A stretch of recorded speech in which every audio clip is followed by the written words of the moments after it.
ಹೃದಯ ಪಿಶಾಚಿ ಎಂದರೆ ಬಂದ್ಯ ಗವಾಕ್ಷಿಲಿಯನ್ನು ಹಾಗೆ ಕೊರೋನಾ ಎಂಬ ಪೆಡಂಭೂತ ಮತ್ತೆ ರಾಜ್ಯಕ್ಕೆ ಕಂಟಕವನ್ನ ತಂದೊಡ್ಡಿದೆ.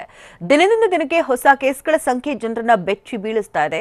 ಕೇವಲ 15 ದಿನಗಳ ಹಿಂದೆ 100-200ರಲ್ಲಿ ಹಾಕ್ತಾ ಇದ್ದಂತ ಲೆಕ್ಕ ಇದೀಗ ಸಾವಿರ ಆಗಿದೆ. ಬೆಂಗಳೂರಿನಲ್ಲೂ ಅಷ್ಟೇ ಅಲ್ಲದೆ ಹಲವು ಜಿಲ್ಲೆಗಳಲ್ಲೂ ಮಹಾಮಾರಿಯ ರುದ್ರನರ್ತನ ಶುರುವಾಗಿದೆ.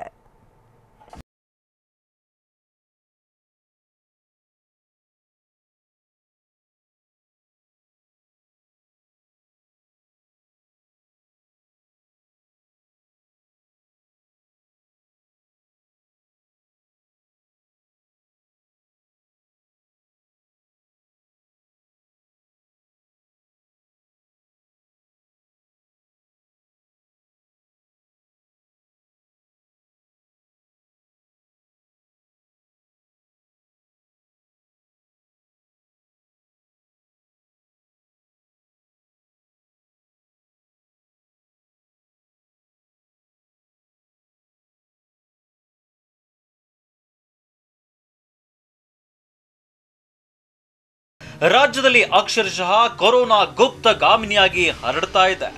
ರಾಜ್ಯದಲ್ಲಿ ನಿನ್ನೆ ಒಂದೇ ದಿನ 28,723 ಕೇಸ್ ಪತ್ತೆಯಾಗಿದ್ರೆ 14 ಜನ ಹೆಮ್ಮಾರಿಗೆ ಬಲಿಯಾಗಿದ್ದಾರೆ.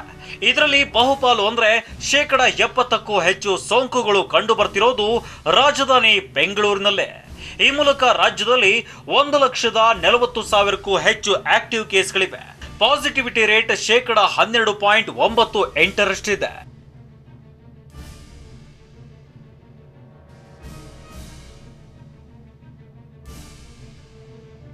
ಜಿಲ್ಲೆಗಳಲ್ಲೂ ಮಹಾಮಾರಿ ತನ್ನ ಕಬಂದ ಬಾಹು ಚಾಚ್ತಾ ಇದ್ದು ದಿನದಿಂದ ದಿನಕ್ಕೆ ಕೇಸ್ ಹೆಚ್ಚಳವಾಗ್ತಿದೆ. ಯಾವ್ಯಾವ ಜಿಲ್ಲೆಗಳಲ್ಲಿ ಎಷ್ಟು ಪಾಸಿಟಿವಿಟಿ ರೇಟ್ ಇದೆ ಅನ್ನೋದನ್ನ ನೋಡೋದಾದ್ರೆ, ಬೆಂಗಳೂರಿನಲ್ಲಿ 19.63ರಷ್ಟು ಪಾಸಿಟಿವಿಟಿ ರೇಟ್ ಇದೆ. ಕೋಲಾರದಲ್ಲಿ 13.84, ತುಮಕೂರು ಹಾಗೂ ರಾಮನಗರದಲ್ಲಿ 13% ಪಾಸಿಟಿವಿಟಿ ರೇಟ್ ಇದೆ.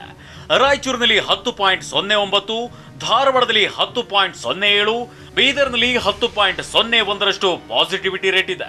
ಇನ್ನು ಮಂಡ್ಯದಲ್ಲಿ 9.4, ಶಿವಮೊಗ್ಗದಲ್ಲಿ 9.3, ಕಲಬುರಗಿಯಲ್ಲಿ 9%ರಷ್ಟು ಪಾಸಿಟಿವಿಟಿ ರೇಟ್ ಇದೆ.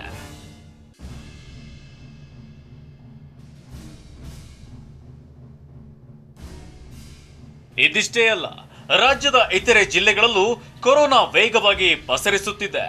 ಈ ತಿಂಗಳಾಂತ್ಯಕ್ಕೆ ಈ ಸಂಖ್ಯೆಗಳು ಅಂದಾಜು ಸಿಗದಷ್ಟೇ ಹೆಚ್ಚಾಗುವ ನಿರೀಕ್ಷೆ ಇದೆ. ಪರಿಸ್ಥಿತಿ ಕೈ ಮೀರುವ ಮುನ್ನ ಜನರೇ ಕೊರೋನಾ ಬಗ್ಗೆ ಮುನ್ನೆಚ್ಚರಿಕೆ ತೆಗೆದುಕೊಳ್ಳಬೇಕಿದೆ.